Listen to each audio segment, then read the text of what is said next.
Assalamualaikum dan salam sejahtera. Saya Nur Izzati binti Iromzi, nombor Kametrik 67168 dari Fakulti Seni Gunaan dan Kreatif. Hari ini saya ingin membentangkan kes saman antara Siti Khadijah Sidrahan Berhad dengan Aryani Textile Sidrahan Berhad. Siti Khadijah Apparel Sidrahan Berhad merupakan salah satu industri yang menghasilkan reka fashion telekong.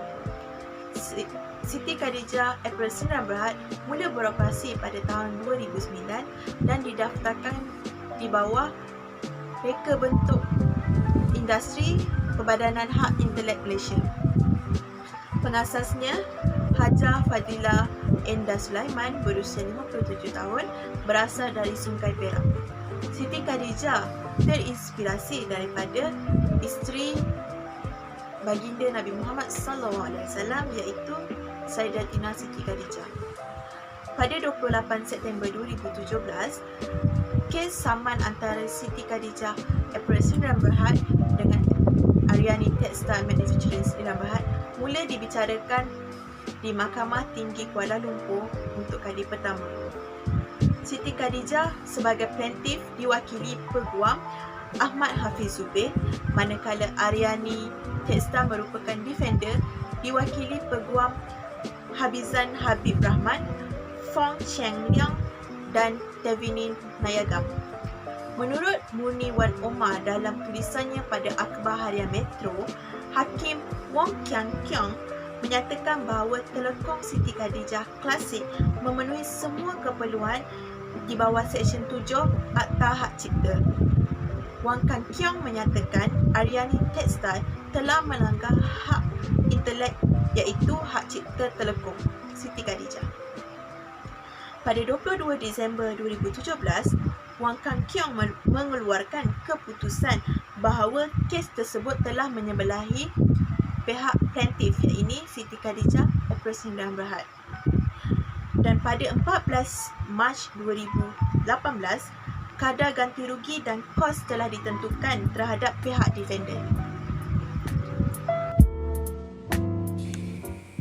Assalamualaikum warahmatullahi wabarakatuh. Saya Wijdan Mahrazi, nama matriks 68052 dari Fakulti Seni Gunaan dan Kreatif dalam jurusan Seni Halus. Okey, berdasarkan laporan daripada Wan Omar dalam Harian Metro mengatakan Aryani Textile Manufacturing telah melanggar hak reka cipta yang berbentuk ataupun yang produk yang berbentuk telekong Siti Khadijah yang dimiliki oleh Siti Khadijah Apparel Sidrahan Berhad. Okey, dalam permasalahan ini ada 4 persoalan yang diperkatakan, iaitu adakah telekong merupakan karya grafik ataupun karya pertukangan yang dinyatakan seperti yang dinyatakan dalam bahagian 3 Akta Hak Cipta 1987. Persoalan yang kedua, sekiranya telekong merupakan karya grafik di bawah Seksyen 3 Akta Hak Cipta, adakah dia layak mendapat hak cipta yang dipandang kerana telekong ini adalah berfungsi dalam hanya untuk keagamaan, bukan dalam bentuk entertainment ataupun apa yang dipanggil itu ataupun dalam dunia hiburan. Okey, seperti yang dikatakan oleh seperti yang ada dalam buku akta, iaitu pada Seksyen 7 dalam kurungan 2A dan kurungan 3A, iaitu Akta Hak Cipta, dan kurungan B, adakah plaintiff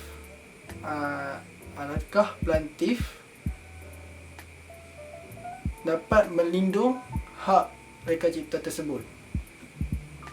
Okey, persoalan yang keempat,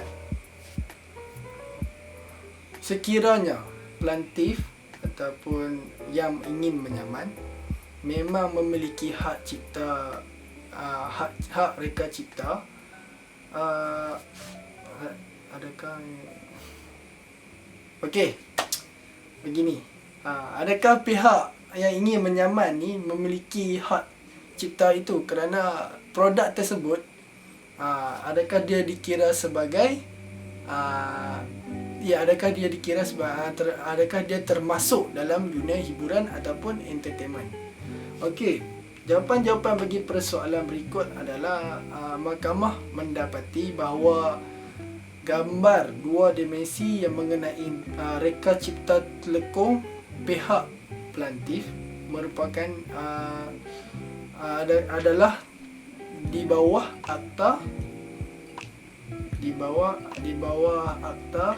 seksyen 3/A Akta Hak Cipta, dan telekung pelantif itu sendiri merupakan karya seni.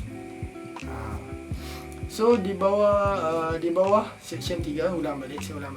Di bawah seksyen 3/A Akta Hak Cipta, mahkamah memutuskan bahawa pihak pelantif tidak memberikan bukti. Okey, berkaitan dengan isu pertama, mahkamah mendapati gambar yang di dua dimensi mengenai telekung pihak pelantif merupakan karya grafik di bawah seksyen 3/A Akta Hak Cipta, dan telekung pihak pelantif itu sendiri merupakan karya seni yang dinyatakan di bawah seksyen 3/A Akta Hak Cipta.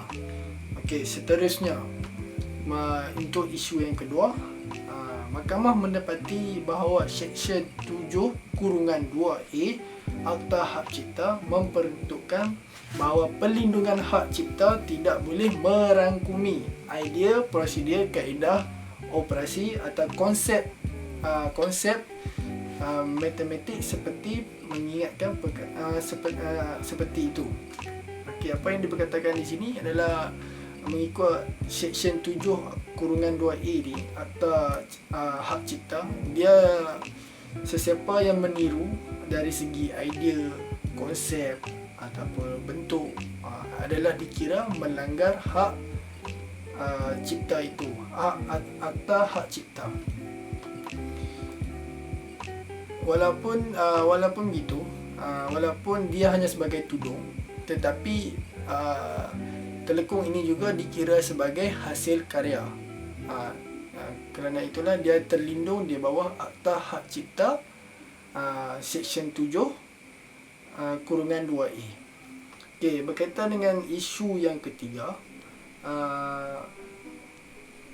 memperuntukkan seksyen 7 dari seksyen 7/6 Undang-Undang Hak Cipta telah menetapkan bahawa hak cipta dalam reka bentuk apapun ia dapat didaftarkan di bawah undang-undang yang bertulis yang berkaitan dengan hak reka dalam perindustrian, yang bermaksud segala apa reka cipta, tak kisahlah bentuk apapun, asalkan dia ada perlindungan hak cipta itu, dia telah terlindung di bawah seksyen 7.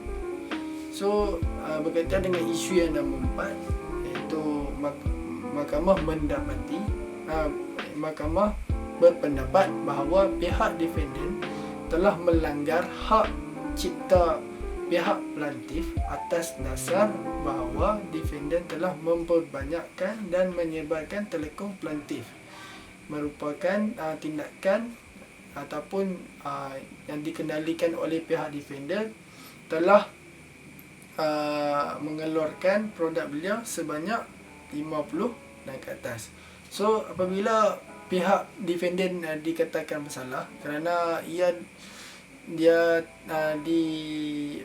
pihak mahkamah berpendapat kerana dia telah melanggar hak cipta dari segi desain telekung itu sendiri, dari segi tekstil dia, dari segi warna, dari segi bentuk. So pihak mahkamah berpendapat defendant didapati bersalah. Okey, untuk penjelasan lebih dalam tentang pihak defendant,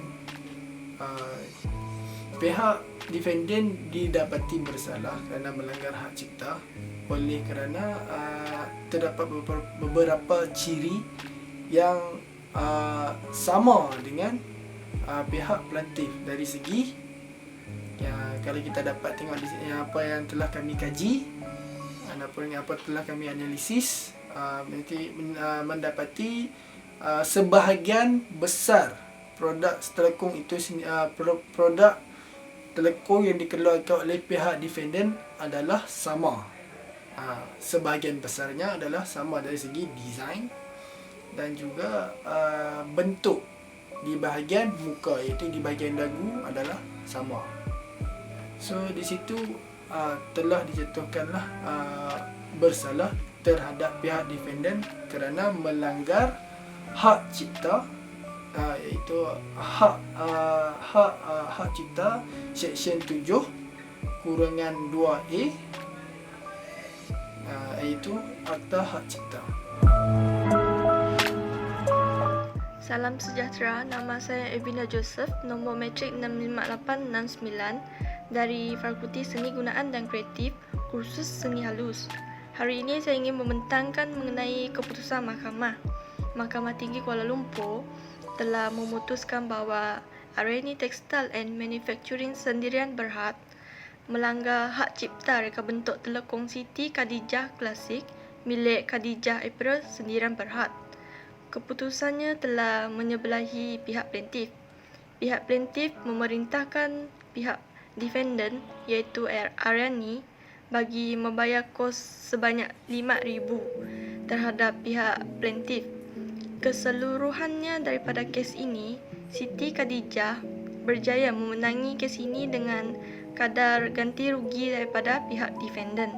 Pada 15 Jun 2017, Siti Khadijah April Sendirian Berhad telah memfalkan saman melalui Tetuan Adnan Sharida and Associates terhadap pemilik Aryani Textiles and Manufacturing Sendirian Berhad berdasarkan isu menciplak hak cipta telekong.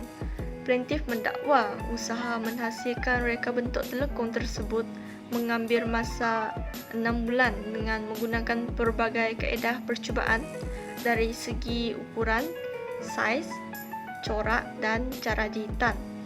Pada 31 Oktober, plaintiff mendakwa bahawa produk yang sama miliknya dijual melalui nama Aryani X-Wow Telekong Nur Alisha dengan mengiklankan dan menjual di program iklan televisyen CJ Wow Shop.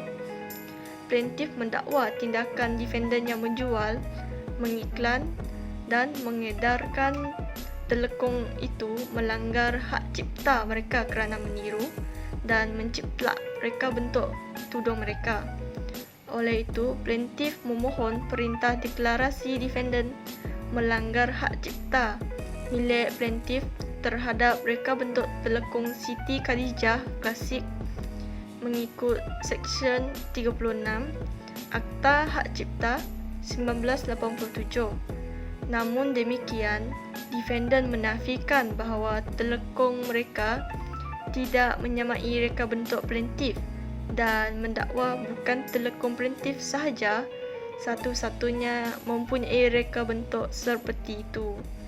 Pada 28 September 2017, perbicaraan telah bermula selepas mahkamah menolak permohonan Aryani Textiles and Manufacturing Sendirian Berhad untuk membatalkan saman itu mengikut keperluan Seksyen 7 Akta Hak Cipta 1987.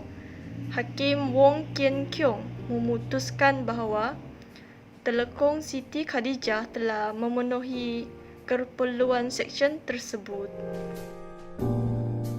Assalamualaikum, saya Muhammad Sazwan bin Sakarudin, nombor metrik 66865 dari Fakulti Seni Gunaan dan Kreatif.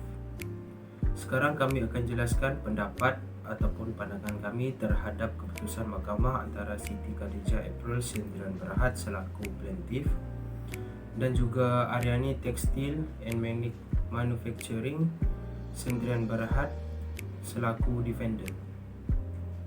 Pertama sekali, Mahkamah Pesuruhanjaya Kehakiman Wong Kian Keong menolak permohonan Aryani iaitu defendant untuk membatalkan saman dan memerintah semula pihak defendant membayar kos sebanyak RM5,000 terhadap Siti Khadijah adalah wajar. Hal ini demikian kerana pihak defendant telah melakukan pelanggaran hak cipta yang boleh didakwa di bawah Seksyen 7 Akta Hak Cipta 1987, iaitu dengan meniru dan menciplak reka bentuk telekong milik Siti Khadijah serta dengan tujuan untuk jualan kepada orang awam, dan bukti ini memenuhi keperluan di bawah Seksyen 7 Akta Hak Cipta 1987. Walau bagaimanapun, kami juga merasakan hukuman yang diberikan adalah tidak setimpal. Hal ini demikian kerana persamaan telekong yang dikeluarkan oleh pihak defendant dari segi reka bentuk sebagai contoh. Yang pertama adalah corak di bahagian kepala telekong, ukuran pada saiz muka dan dagu, kedudukan tali dan material pada bahagian dagu serta rendam pelapik getah. Defendant juga telah menjual dan mengiklankan telekong tersebut di program iklan TV CJ Wow Shop serta menggunakan strategi produk yang sama dengan telekong Siti Khadijah.